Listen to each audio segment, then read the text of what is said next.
그냥 하고 있는데도 불구하고 그렇다라고 하는 것이죠. 인생에서 내 고난을 설명할 수 있는 고난, 그리고 내가 당하는 것이 설명할 수 있는 그런 어떤 아픔과 고난, 이런 것들 생각할 때에 까닭이 없는 경우가 굉장히 많다. 이렇게 생각이 됩니다. 이런 순간을 이렇게 당하다가 보면은요, 그런 시간을 지나가다 보면은 막 억울하죠. 답답하죠. 다윗도 그랬던 것입니다. 하나님을 향한 열심이 있거든요. 성전을 지으려고 하는 열심. 내가 주를 위해서 또 언약궤로 옮겨오고 할 때에도 그리고 또 하나님께 찬양하고 있는 그런 모습이 누군가에게는 그 열정과 그 열심이 비방거리로 보이게 된다라고 하는 것이죠. 여러분이 하나님을 사모하는 모습이 사람들에게 비방거리가 되고 또 사람들에게 불편한 일이 되고 이럴 수 있어요. 그래서 나에게 고난도 찾아오고 또 어떤 좋지 못한 일들이 일어나게 되기도 합니다. 이럴 때 어떻게 해야 되나? 이럴 때 어떻게 해야 되나? 오늘 다윗은 굉장히 이제 자기가 많이 아프고 힘들기 때문에 하나님 앞에 호소하고 있는 것을 우리가 보게 되죠. 1절에 보면은 하나님이여 나를 구원하소서 물들이 내 영혼까지 흘러들어왔나이다. 이렇게 그러니까 물이 계속 흘러들어와 가지고 무릎에 차고 허리에 차고 어깨에 차고 지금 거의 다 차서 물이 차서 내가 죽을 지경이 됐다라고 하는 표현이죠. 영혼까지 들어왔다고 이렇게 표현하고 있어요. 마지막 순간까지 왔습니다. 2절에 보면은 나는 설 곳이 없는 깊은 수렁에 빠지며 깊은 물에 들어가니 큰 물이 내게 넘치나이다. 다윗의 괴로움과 고통을 지금 표현하고 있습니다. 3절에 보면은 내가 부르짖음으로 피곤하여 나의 목이 마르며 나의 하나님을 바라서 나의 눈이 쇠하였나이다. 기도했다는 거예요. 기도를 이런 순간에 기도를 안 했다는 게 아니라 기도를 열심히 했습니다. 내가 주를 부르짖어서 더 이상 목소리가 나오지 않습니다. 목이 쇠했습니다. 내가 주님의 구원을 바라봐서 하도 기도를 많이 해서 내 눈이 떠지질 않습니다. 힘이 없습니다. 그 지경까지 내가 열심히 기도를 했습니다. 그런데 하나님 응답하셔야 되는데 왜 응답 안 하십니까? 이러한 다윗의 마음을 토로하는 것입니다. 하나님 왜 이렇게 더디십니까? 이렇게 이야기하는 것입니다.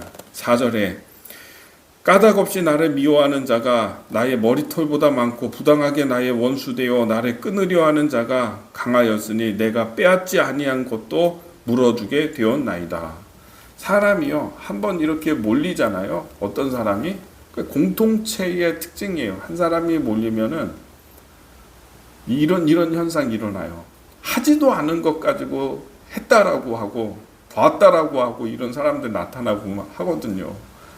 근데 이제 나는 만약에 했다 하더라도 한 요 정도를 했는데 이만큼을 했다라고 막 하거든요. 그러니까 이제 다윗의 마음은 어떤 거냐면은 내가 안 했다는 게 아니야. 죄가 없다는 것도 아니야. 그런데 내가 그런 부분이 있다는 거야. 그런데 이거를 눈 막 굴려가지고 덩어리 되는 것처럼요. 이렇게 만들어 버린다는 거예요. 안 한 것 가지고도 했다라고 하는 사람이 나오기 시작하고 봤다라고 하는 사람이 나오기 시작하고 다른 사람이 한 것까지도 막 뒤집어 씌워가지고 저 사람이 했다라고 하고 막 이렇게 되는 거죠. 그러면 일거수일투족까지 그냥 다 시비를 걸면서 그죠? 그러니까 이거는 내가 잘못이 없다, 내가 죄가 없다 이런 얘기가 아니에요. 보면은 나도 인정한다. 그래, 내가 잘못한 게 있다. 판단 잘못한 것도 있다. 내가 그런 과오도 한 부분이 있다. 그러나 이렇게 죽일 것처럼 그죠? 그렇게는 안 했다는 거예요. 그런 부분은 아니라는 거예요. 한 사람이 이렇게 왜 표적이 되잖아요. 그러면 모든 사람들이 다 들어서 이렇게 그냥 손가락질하고 돌팔매질하고 막 이러거든요. 다윗이 지금 그런 상황 가운데 놓여 있어요. 그래서 이 4절에 보면 까닭이 없어. 까닭이 없이 나를 미워하는 사람이 내 머리털만큼이나 많다. 인생의 그 이유요, 고난의 이유, 까닭 없이 찾아오는 거 많아요. 근데 거기서 자꾸 이유를 찾으려고 하잖아요. 못 찾아요. 없다고요. 다윗의 이야기 표현에 의하면은 내가 인생에 죄가 없다는 얘기 아니라고. 그런데 이런 거는 아니라고. 이렇게까지 내가 잘못한 거 아니라고. 그런 이야기죠. 욥의 표현 아닐까요? 이게 혹시? 욥이 그렇죠. 내가 죄가 없다는 거 아니라고. 나 죄인이라고. 근데 나도 죄인이고 욥의 죄를 꾸짖는 그 친구들 있잖아요. 니들도 마찬가지 죄인이라고. 하나님 앞에서 다. 근데 내가 당하고 있는 고난 이 정도, 내가 이렇게까지 고난을 당하는 것이 나의 죄, 이렇게 너희들이 몰아세우는 이 태도가 나는 너무나 말이 안 된다고 생각한다. 욥의 항변 내용이잖아요. 그렇죠? 이럴 때 어떻게 합니까? 5절의 말씀에 하나님이여 주는 나의 우매함을 아시오니 나의 죄가 주 앞에서 숨김 없나이다. 5절에 다윗도 얘기하는 겁니다. 부분적으로 보면은 나 죄가 없어. 나 깨끗해.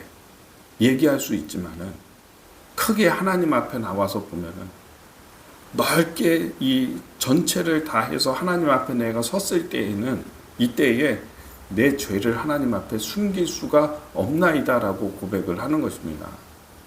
그러니까 부분적으로 보면은 내가 이렇게까지 나는 죄인은 아닙니다. 까닭 없는 부분들도 나를 공격하는 것도 너무나 많습니다. 이런 거죠. 그렇게 말할 수 있는 거죠. 그러나 하나님 앞에 전체적으로 이렇게 섰을 때에는요. 그러나 나의 죄가 하나님 앞에서는 숨길 수 없나이다 라고 다윗이 하나님 앞에 서서 고백하고 있는 부분입니다. 되게 이 다윗의 모습이 지혜로운 것 같아요.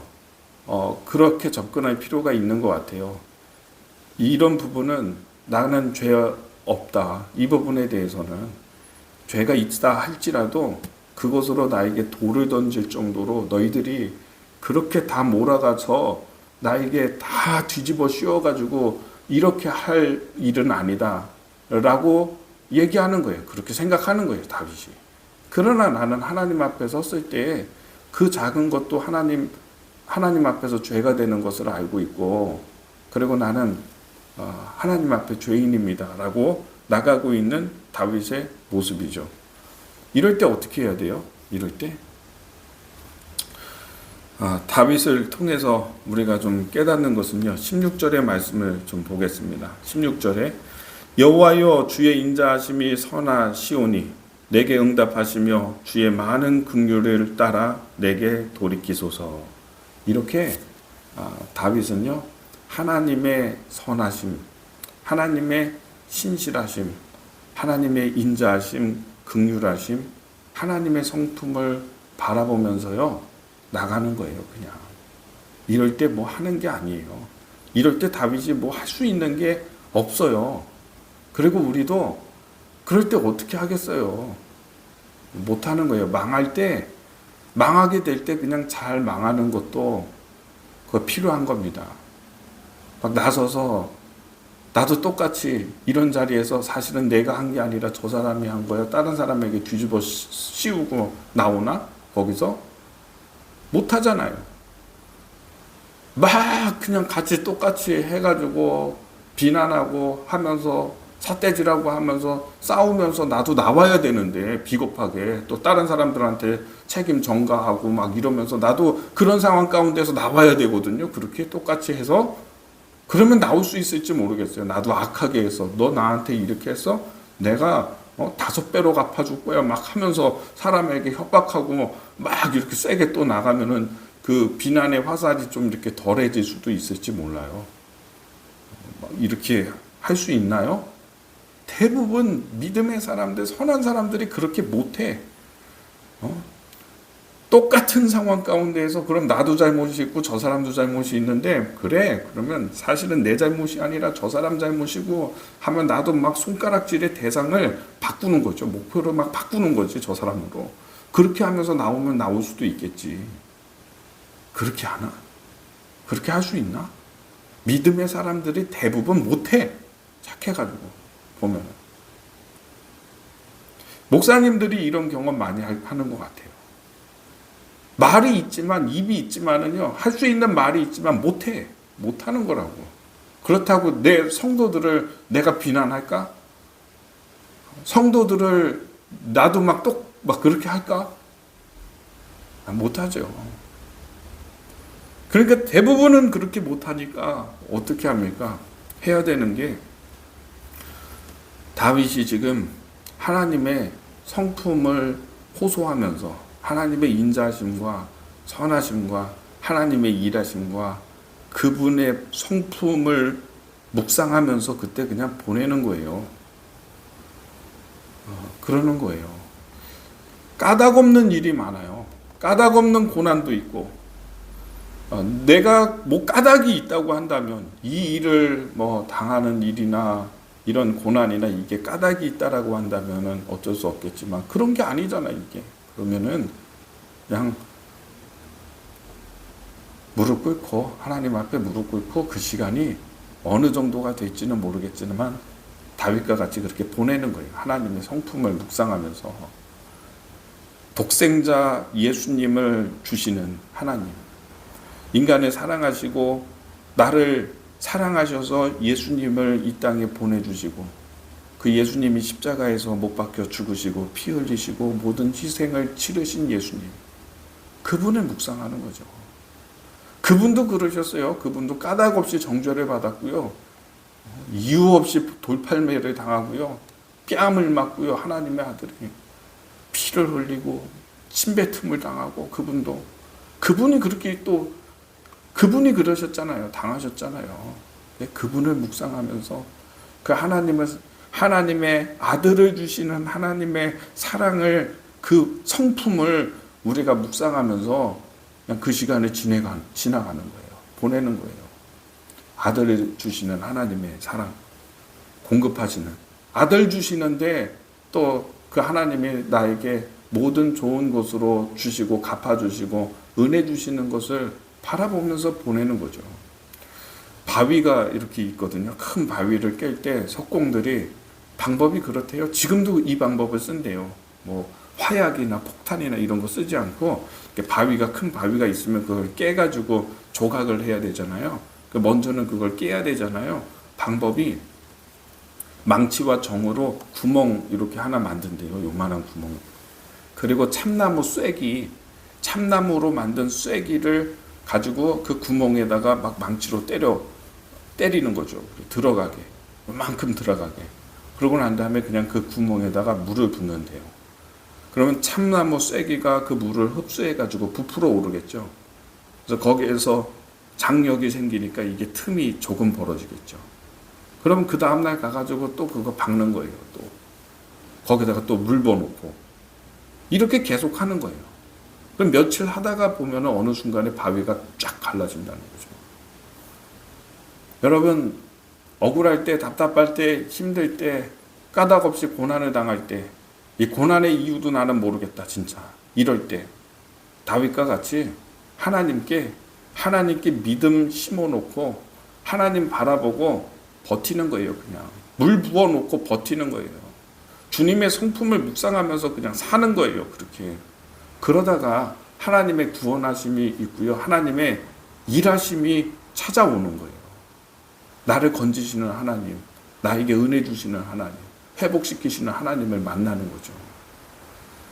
때로는 이러한 시간이 있습니다. 여러분에게 허용되는 그런 시간 동안에 남 비판하거나 막 욕하거나 분노하거나 갈등하거나 이렇게 보내지 마시고요. 참나무 쐐기 받고 버티는 것처럼 하나님의 성품, 하나님의 일하심, 인자하심, 아들 독생자를 주시는 하나님의 사랑 안에 깊이 들어가는 거예요. 그게 방법이에요. 그렇게 기도하다가 보면은 하나님이 일하시고요, 바꾸시고요, 다시 일으키시고요, 회복시키시고요, 이런 은혜를 경험하게 되는 것입니다. 다른 방법이 좀 있다고 한다면 저도 설명하고 말씀드리고 싶은데 없어요. 그냥 믿음의 사람이라면, 내가 하나님의 사람이라면, 내가 하나님의 믿음의 사람이라면, 성도라면 그렇게 그 시간을 보내는 겁니다. 까닭 없는 고난의 시간을, 광야의 시간을 그렇게 잘 통과하시는 여러분의 삶이 되기를 주님의 이름으로